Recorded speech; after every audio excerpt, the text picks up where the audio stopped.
¿Alguna vez te dijeron que Jesús nunca habló de la reencarnación?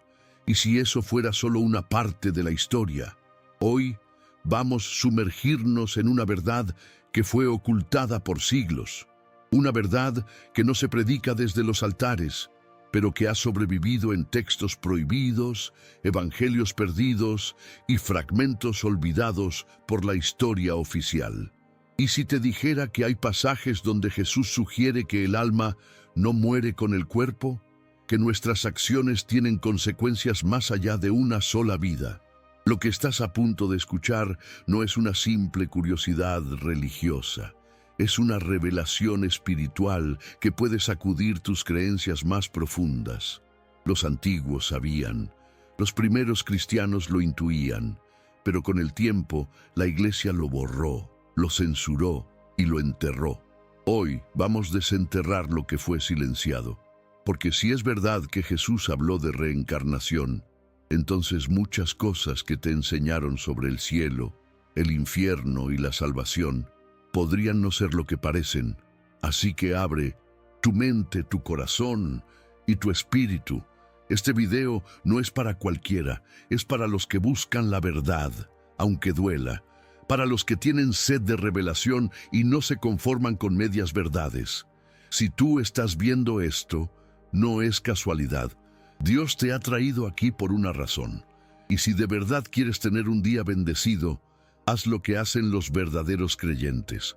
Suscríbete ahora, deja tu me gusta y comparte este video con alguien. Porque quien no comparte la palabra no puede esperar bendición. Así de claro. Jesús nunca hablaba por hablar. Cada palabra que pronunciaba estaba impregnada de sabiduría celestial. Y muchas veces sus frases escondían verdades tan profundas que solo quienes tenían ojos para ver y oídos para oír podían comprender. En Mateo 11:14, Él dice algo que desconcertó a muchos. Y si queréis recibirlo, Él es Elías, el que había de venir. ¿Cómo podía Juan el Bautista ser Elías si Elías vivió siglos antes? Algunos lo interpretan como una figura simbólica. Pero si nos detenemos y escuchamos con el corazón, entendemos que Jesús estaba hablando de algo más grande, algo que trasciende la muerte, la posibilidad de que el alma regrese. Esta declaración no era una metáfora sin sentido, era un código espiritual para los despiertos. Muchos líderes religiosos han intentado diluir ese versículo, explicarlo como una misión parecida o una continuación profética. Pero si Jesús hubiera querido decir eso, lo habría dicho. Él hablaba con claridad para quienes estaban listos. Jesús no dijo, Juan es como Elías, dijo que es Elías. En ese tiempo, el pueblo judío esperaba el regreso literal de Elías antes del Mesías, como dice Malaquías 4:5. Y al identificar a Juan como Elías, Jesús rompía con toda lógica racional, a menos que estuviera insinuando que un alma puede volver a la tierra, cumplir una nueva misión y seguir el plan divino desde otro cuerpo. Esto, para los oídos religiosos de su época, era escandaloso. Para los oídos espirituales, era revelación. Si Juan, el Bautista, era Elías reencarnado, entonces Jesús estaba validando algo que no se enseña en la mayoría de las iglesias, que el alma puede continuar su misión en una nueva vida. Esta idea no era nueva. En tiempos antiguos, los esenios, los egipcios, los griegos, todos creían que la vida era un ciclo y no una línea recta. El alma no se pierde, se transforma, se purifica, se eleva. Jesús trajo una nueva dimensión de fe, pero también recogió lo mejor de las verdades espirituales universales. Y esta, quizás, es una de ellas, que la vida no termina con la muerte, que hay justicia incluso cuando no la vemos, y que Dios sigue obrando en dimensiones que nuestros ojos no alcanzan. Imagínate a Jesús mirando a los ojos de la multitud, sabiendo que muchos no lo entenderían.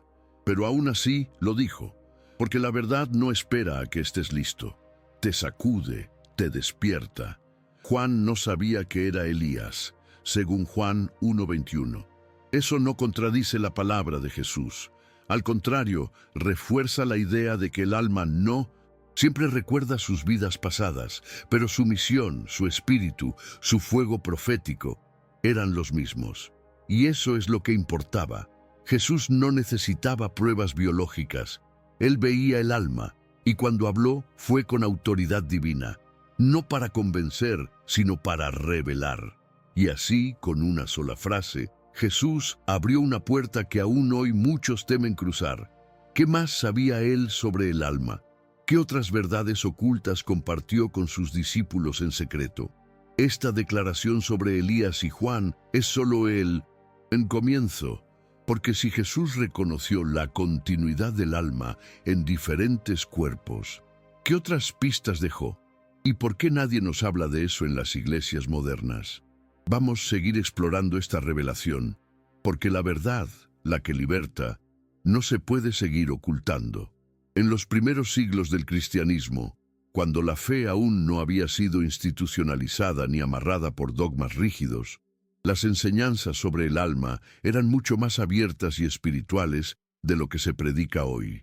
Los discípulos de Jesús, los llamados padres de la Iglesia, debatían abiertamente la inmortalidad del alma, su origen divino y su viaje tras la muerte. Uno de los más destacados fue Orígenes de Alejandría, un brillante teólogo del siglo III. Él afirmaba que el alma preexistía antes del cuerpo y que regresaba a Dios a través de un proceso de purificación en múltiples vidas. Esto no era herejía en su tiempo. Era una forma elevada de ver la justicia divina. Orígenes enseñaba que Dios, como Padre justo y amoroso, no condenaría a un alma a la perdición eterna sin antes ofrecerle infinitas oportunidades de corrección y redención. Y si eso implicaba regresar a este mundo, era parte del plan. Su idea no era una fantasía mística, sino una conclusión lógica. Si Dios es misericordioso y el alma tiene libre albedrío, debe existir un camino largo y gradual hacia la perfección. La salvación no sería un pase instantáneo, sino una jornada. Y en esa jornada, la reencarnación era vista como una herramienta divina, no como un castigo. Para Orígenes y muchos de sus contemporáneos, la reencarnación no quitaba el mérito de Cristo, lo engrandecía. Él venía a cortar el ciclo y abrir la puerta final. Sin embargo, a medida que el cristianismo fue ganando poder político, estas enseñanzas comenzaron a ser incómodas. Una alma libre que vuelve, que decide, que busca, no es tan fácil de controlar. La iglesia de los primeros siglos era una comunidad espiritual. La iglesia posterior se convirtió en una estructura de poder, y allí la idea de la reencarnación fue tachada, condenada y enterrada. Orígenes, que antes era respetado, fue excomulgado póstumamente en el siglo VI. Sus obras fueron prohibidas, su legado distorsionado, pero no pudieron borrar todo. Fragmentos sobreviven y en ellos la verdad sigue ardiendo como una llama que se niega a apagarse. Muchos cristianos de hoy nunca han oído hablar de esto, porque les enseñaron que todo fuera de los 4 evangelios oficiales es falso, peligroso o demoníaco. Pero eso no fue lo que pensaban los primeros creyentes. Ellos leían otros textos, debatían ideas y buscaban a Dios con pasión. Para ellos, el alma era más que una ficha en un tablero espiritual. Era una chispa divina en proceso de retorno al Creador, y aunque algunos se perdían en el camino, otros avanzaban. La vida no era el fin, era el comienzo. La muerte no era el castigo, era la transición, y Jesús era el guía que mostraba el camino de regreso. Cuando entendemos esto, nuestra relación con la fe cambia. Ya no vivimos por miedo, sino por amor. Ya no obedecemos por castigo, sino por transformación. Y aunque esta enseñanza fue suprimida, su esencia vive en el corazón de quienes buscan la verdad. ¿Qué pasó realmente con esas doctrinas? ¿Por qué fueron prohibidas si ofrecían esperanza y comprensión? En el próximo tópico vamos a descubrir los evangelios que fueron borrados, pero no olvidados. Durante siglos nos hicieron creer que los 4 evangelios del Nuevo Testamento eran los únicos legítimos. Pero la verdad es que existieron muchos más. Textos sagrados, profundamente espirituales, llenos de enseñanzas que no hablaban de religión, sino de transformación interior. Uno de los más impactantes es el Evangelio de Tomás, descubierto en 1945 en Nag Hammadi, Egipto. Allí no hay milagros ni relatos de nacimiento o crucifixión, solo palabras de Jesús, dichos secretos, revelaciones directas para el alma. Y entre esas frases hay una en constante. El alma debe recordar, debe despertar, debe regresar a su origen. ¿Cómo se logra eso? A través de vidas, pruebas y conocimiento profundo. En el versículo 84, Jesús dice: «Cuando veáis vuestra semejanza, os alegraréis.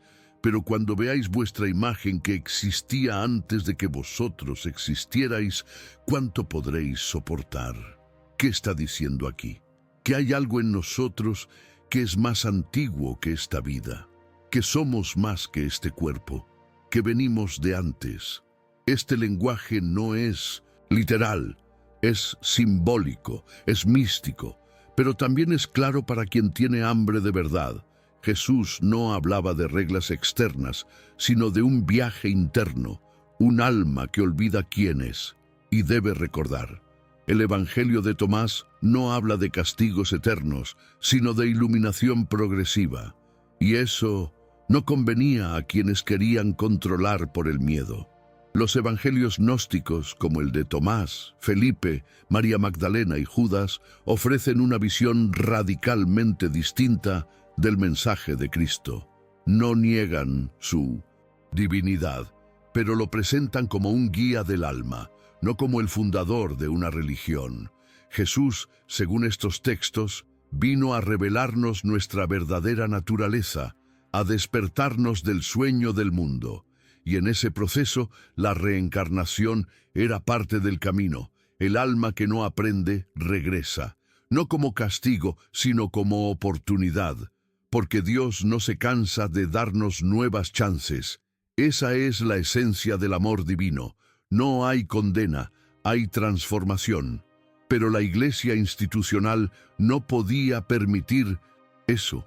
Un alma libre que no teme al infierno eterno no es fácil de controlar. Por eso estos textos fueron perseguidos, quemados, condenados como heréticos. Los gnósticos fueron exterminados, sus libros destruidos, sus ideas malinterpretadas. Y sin embargo, Dios permitió que algunos de esos manuscritos sobrevivieran escondidos en vasijas, cuevas, desiertos, esperando ser descubiertos en nuestro tiempo. ¿Por qué ahora? Porque estos textos aparecen justo en una era donde las almas están despertando y cuestionando todo, porque la verdad no puede ser sepultada para siempre. Y aquí estamos nosotros, leyendo lo que fue prohibido, escuchando lo que fue silenciado, no por rebeldía, sino por amor a la verdad. Porque si Jesús realmente nos dejó estos mensajes, es nuestro deber escucharlos, entenderlos y aplicarlos. Y si el Evangelio de Tomás no fue incluido en la Biblia, ¿qué más fue excluido? ¿Quién decidió lo que podíamos leer y lo que debía ser ocultado? En el próximo tópico, vamos a adentrarnos en los concilios que definieron la historia espiritual del mundo y descubriremos por qué la reencarnación fue eliminada del cristianismo oficial. La historia de la fe cristiana no fue escrita solamente con oraciones y milagros. Fue moldeada por reuniones políticas, decisiones estratégicas y silencios forzados. Los concilios, especialmente el de Nicea en el año 325 d.C., marcaron un antes y un después en la forma en que el mundo conocería a Jesús. En estos encuentros no se oraba buscando la verdad divina, se votaba, se negociaba, se decidía qué libros eran inspirados por Dios y cuáles no.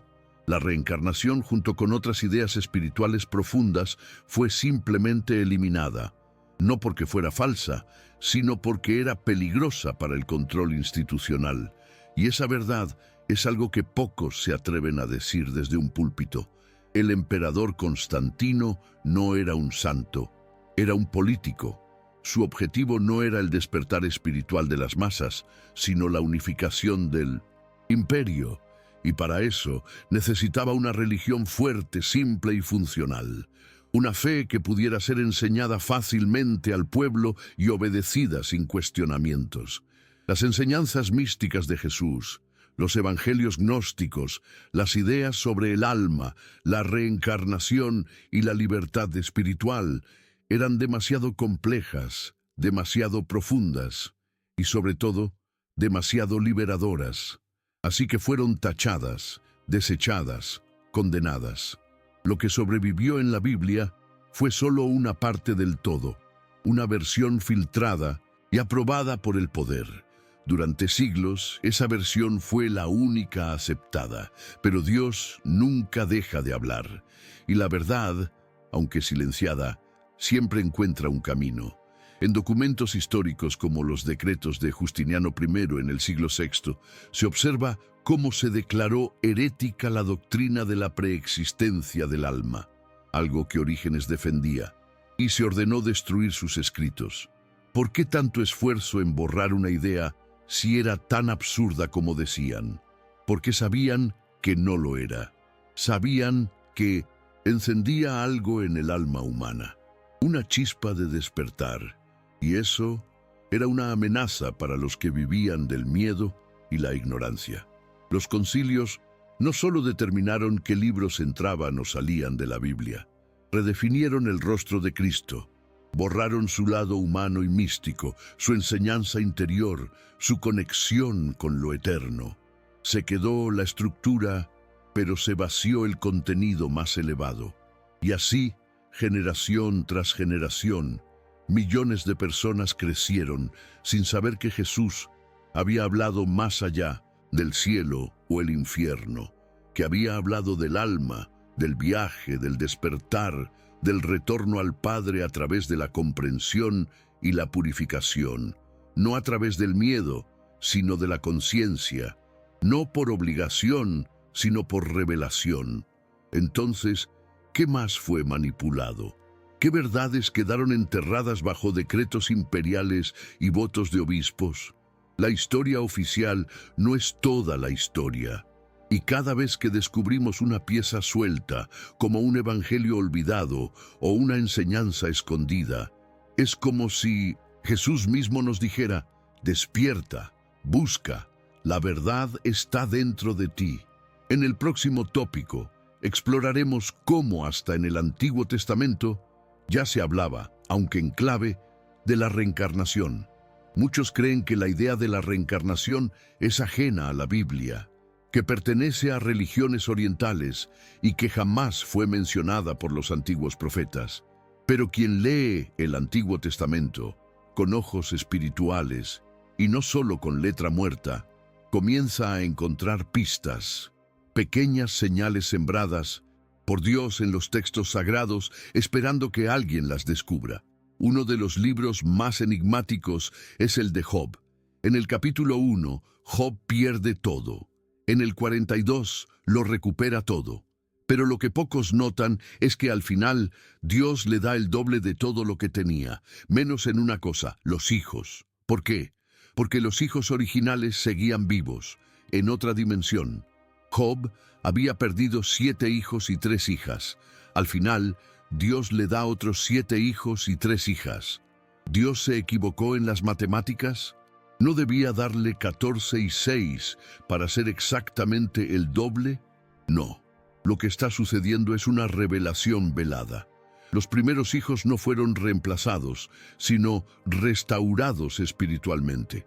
Algunos rabinos místicos interpretan esto como una referencia directa al retorno de las almas. No era simplemente una nueva familia, era un cumplimiento divino, un ciclo cerrado, un regreso bendito. Dios no multiplica al azar. Todo lo que hace tiene un mensaje oculto, un símbolo, una enseñanza. Y aquí parece estar hablándonos sobre la continuidad del alma.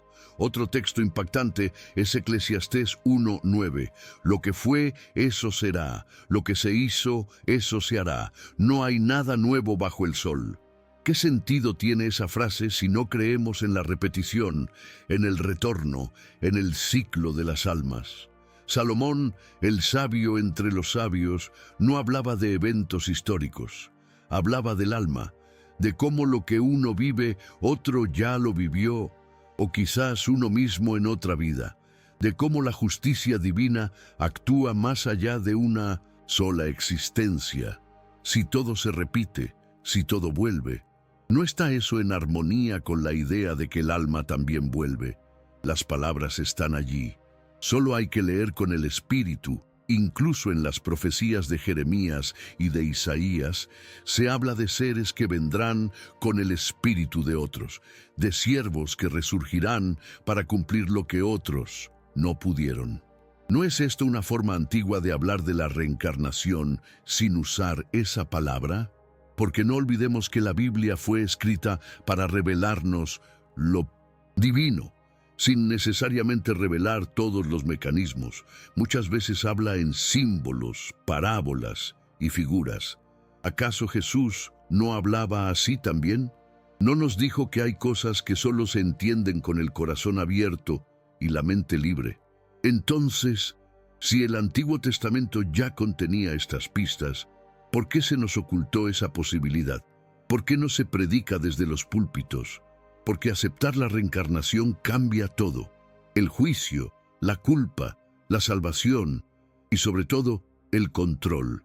Una persona que sabe que tiene un alma eterna y que su camino es largo, ya no teme, ya no se somete fácilmente. Por eso, este conocimiento fue enterrado, pero hoy lo estamos desenterrando. Y en el próximo tópico vamos a hablar de por qué esa verdad era tan peligrosa para la Iglesia y cómo fue usada para ejercer dominio espiritual y político sobre millones. Imagina por un momento que la reencarnación fuese aceptada por todas las iglesias cristianas. Imagina que millones de fieles supieran que su alma no depende de un solo juicio final, sino que está en un proceso continuo de aprendizaje y evolución. ¿Cómo cambiaría eso su relación con Dios, con la culpa, con el pecado y con los líderes religiosos? Aquí está el punto clave. Una persona que entiende la reencarnación deja de temer al infierno inmediato y comienza a buscar el crecimiento espiritual desde dentro. Y eso es una amenaza directa al sistema que controla mediante el miedo, el castigo y la obediencia ciega. Por eso, la reencarnación tuvo que desaparecer. Durante siglos, el cristianismo oficial se construyó sobre la promesa del cielo y la amenaza del infierno. El alma era presentada como frágil, limitada, sujeta a una sola oportunidad.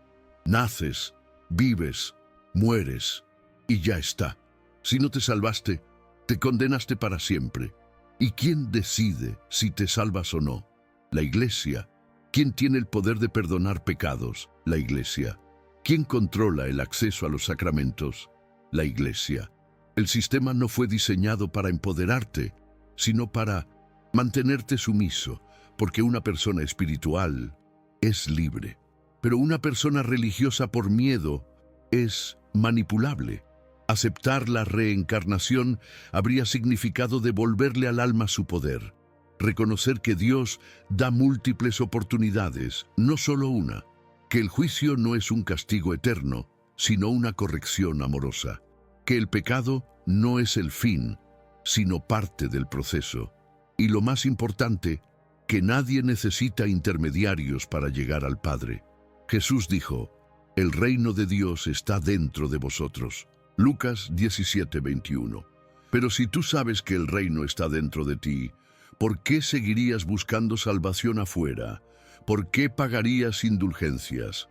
¿Por qué obedecerías normas humanas como si fueran divinas?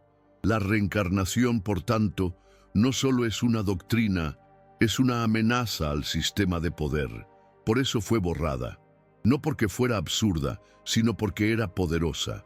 Los grandes imperios siempre temen al despertar del alma, y la Iglesia, al volverse una institución imperial, hizo lo mismo.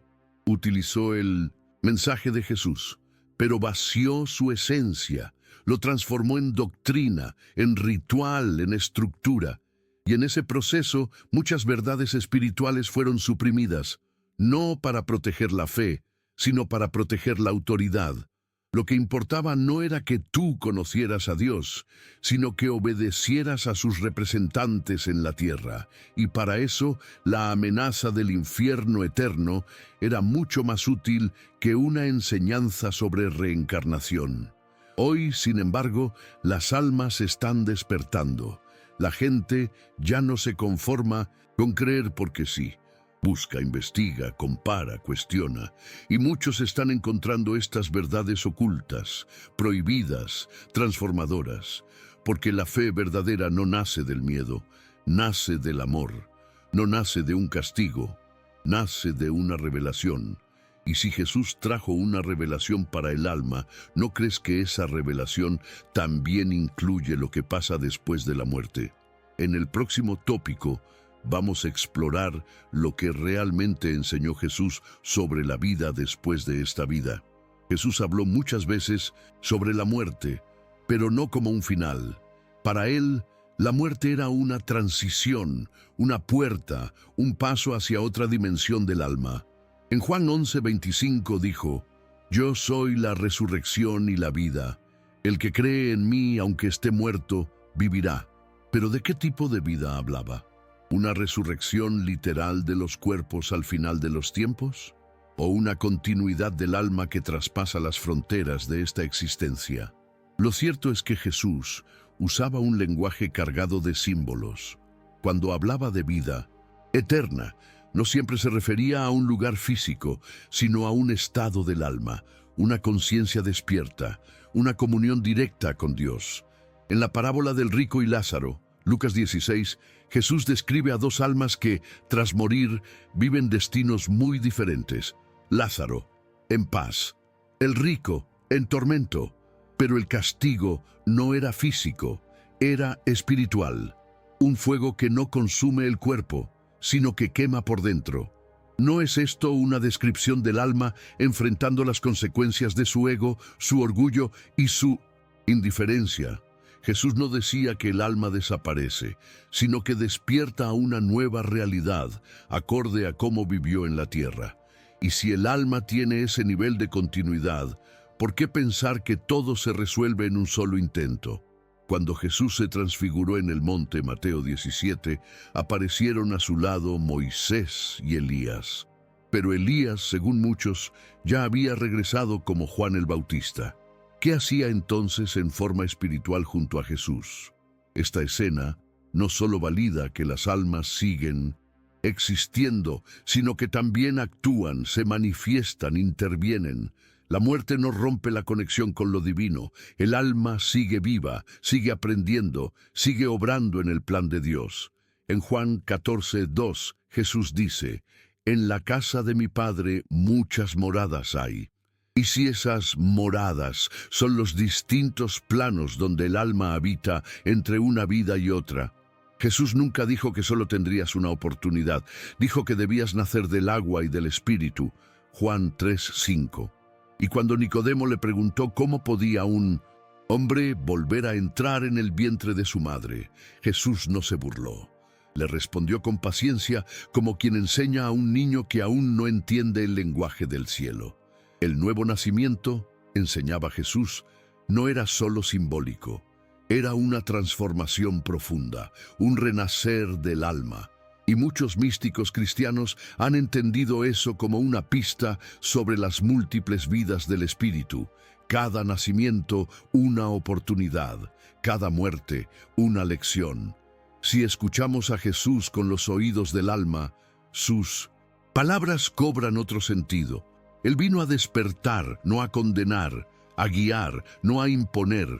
Y en su mensaje había más profundidad de la que muchas iglesias actuales se atreven a enseñar. Entonces, si el alma sigue su camino más allá de esta vida, ¿qué podemos hacer aquí y ahora para prepararla? En el próximo tópico vamos a ver cómo aplicar todo este conocimiento espiritual en la vida diaria y comenzar a vivir como almas eternas que somos. Saber que nuestra alma no muere, sino que sigue aprendiendo, cambia por completo la forma en que vivimos. Ya no se trata de ganarse el cielo en una sola vida, sino de crecer, evolucionar y purificarse continuamente. Y eso comienza hoy, no mañana, no después de un milagro, hoy. Si lo que Jesús enseñó, directa o veladamente, apunta a una vida más allá de esta, entonces nuestra prioridad debe ser cuidar el alma como quien cultiva un jardín eterno. ¿Y cómo se hace eso? A través de la oración constante, la meditación profunda y una vida guiada por el amor. No el amor superficial, sino el amor que transforma. Empieza por el silencio. Hoy en día vivimos rodeados de ruido, distracciones, urgencias vacías, pero el alma se escucha en el silencio. Aparta 10 minutos al día, apaga el celular, cierra los ojos, respira y simplemente di: Señor, muéstrame lo que debo ver. Esta pequeña práctica, constante y sincera, comienza a abrir canales espirituales que antes estaban cerrados. El alma empieza a recordar, empieza a sanar, porque más allá de las doctrinas, Dios se comunica directamente con quien lo busca de corazón. Jesús lo dijo: el que busca, halla. Mateo 7:8. No dijo el que asiste a misa o el que repite oraciones, sino el que busca con sinceridad. Luego pasa a la acción. El alma no se purifica solo con creencias, sino con actos. Ayuda a alguien que no puede devolverte el favor. Perdona al que te hirió sin que te lo pida. Renuncia a hablar mal de alguien, aunque tengas razón. Cada una de esas acciones afina tu alma como un instrumento sagrado. No es para acumular puntos espirituales, es porque eso te conecta con el ritmo del reino de los cielos. Y cada vez que actúas desde el amor, tu alma vibra más alto y está más cerca de cumplir el propósito para el cual fue enviada una y otra vez. Toma también tiempo para examinar tu vida. ¿Qué patrones se repiten? ¿Qué pruebas parecen regresar una y otra vez? Muchas veces, esos ciclos indican heridas del alma que vienen de lejos, quizás incluso de otras vidas. No necesitas saber exactamente quién fuiste ni en qué época viviste. Lo que necesitas es reconocer que tu alma está aquí para resolver, no repetir. Jesús te dejó herramientas para eso: humildad, compasión, servicio, verdad. Usa cada día como un laboratorio espiritual. Cada conversación, cada decisión, cada tropiezo es una clase. Y tú, un alma en formación eterna. Vivir con esta conciencia es vivir con propósito. Ya no andas dormido ni esperando que otro decida por ti. Te haces responsable de tu alma, de tu camino, de tu conexión con Dios. Y aunque el mundo no lo entienda, tu espíritu sí lo entiende. Porque dentro de ti hay una chispa que sabe que esta no es tu primera vida, y tal vez tampoco sea la última. Pero si aplicas este conocimiento con fe, amor y compromiso, tal vez esta sea la vida donde todo cambia. En el próximo y último tópico vamos a explorar cuál era, en el fondo, el verdadero mensaje de Jesús sobre la vida eterna y qué significa estar realmente despierto. Cuando Jesús hablaba de vida eterna, no se refería simplemente a un cielo lejano, reservado para unos pocos elegidos después de morir. Él hablaba de algo más profundo, más presente. La vida eterna, según sus palabras, no comienza cuando dejamos este cuerpo, comienza cuando despertamos. En Juan 17:3 dijo: «Y esta es la vida eterna, que te conozcan a ti, el único Dios verdadero, y a Jesucristo, a quien has enviado». No dice que vayan al cielo, Dice que te conozcan. Eso es relación, es conciencia, es un estado del alma, y esa verdad transforma todo lo que nos han enseñado sobre salvación, castigo y eternidad. Jesús vino a enseñarnos que el reino de los cielos no es un lugar geográfico, sino un estado del ser. El reino de Dios está dentro de vosotros. Lucas 17:21. ¿Cómo puede alguien entrar a un reino que ya está dentro? Solo despertando, solo recordando, solo reconociendo lo divino en sí mismo. Y para eso, el alma necesita tiempo, experiencia, madurez. Por eso tantas personas, incluso creyentes, pasan por esta vida sin entender su propósito. No es falta de fe, es que el alma está dormida y Jesús no vino a fundar una religión, vino a despertar almas, a mostrar que todos podemos volver al Padre si aprendemos a ver con los ojos del Espíritu. Cuando entendemos esto, todo cobra sentido. La reencarnación no niega la Biblia, la completa. Explica por qué unos sufren sin motivo aparente, por qué otros nacen con dones extraordinarios, por qué repetimos errores generacionales, porque el alma está en un viaje y Jesús es el guía. El Cristo no es solo un nombre, es una conciencia, una puerta, una frecuencia de luz que atraviesa los siglos, los cuerpos, las culturas. Él dijo, yo soy el camino, la verdad y la vida. No una doctrina, no una iglesia. Él mismo, su ejemplo, su mensaje, su presencia viva en cada uno que decide despertar. Entonces, ¿qué significa realmente vida eterna? No es simplemente vivir para siempre, es vivir con conciencia eterna, es amar sin condiciones, es servir sin esperar, es recordar que somos más que este cuerpo, más que este nombre, más que esta historia. Jesús lo mostró con su vida, con su muerte y con su resurrección. No fue un evento espectacular para impresionar, fue una enseñanza práctica para que entendiéramos que el alma no muere, que la cruz no fue el final, sino la transición, y que todos, si seguimos su camino, podemos cruzar nuestras propias cruces y resucitar en espíritu. Así termina esta jornada, pero no tu camino, porque la verdadera enseñanza de Jesús no se encierra en templos ni en libros. Vive en ti, en tu búsqueda, en tus decisiones, en tu deseo de verdad. Él nunca forzó a nadie a creer, solo decía, el que tenga oídos, que oiga. Hoy tú has oído, y lo que hagas con esta verdad es tu elección. Pero si eliges despertar, si eliges recordar, si eliges vivir con el alma encendida, entonces estarás viviendo por fin la vida eterna. Ahora te pregunto a ti, ¿crees que Jesús realmente habló de la reencarnación? ¿O crees que la Iglesia ocultó esta verdad para mantener el control? Deja tu opinión sincera aquí abajo en los comentarios. Queremos saber qué piensas, porque este canal no es solo información, es una comunidad de almas despiertas. Comparte este video con alguien que todavía vive en la oscuridad espiritual, alguien que necesita una sacudida de verdad. Y si llegaste hasta aquí, es porque hay una sed en tu alma que solo la luz de Dios puede saciar. Así que suscríbete ahora mismo, activa la campanita y no te pierdas los próximos contenidos que van a seguir revelando los misterios más ocultos de la fe cristiana. Y si este video tocó algo en ti, si algo dentro de ti despertó, no lo ignores. Dios está hablándote y este puede ser el comienzo de una nueva etapa espiritual en tu vida. Nos vemos en el próximo video. Que Dios te bendiga, pero no lo olvides. Quien no comparte la palabra no puede esperar bendición.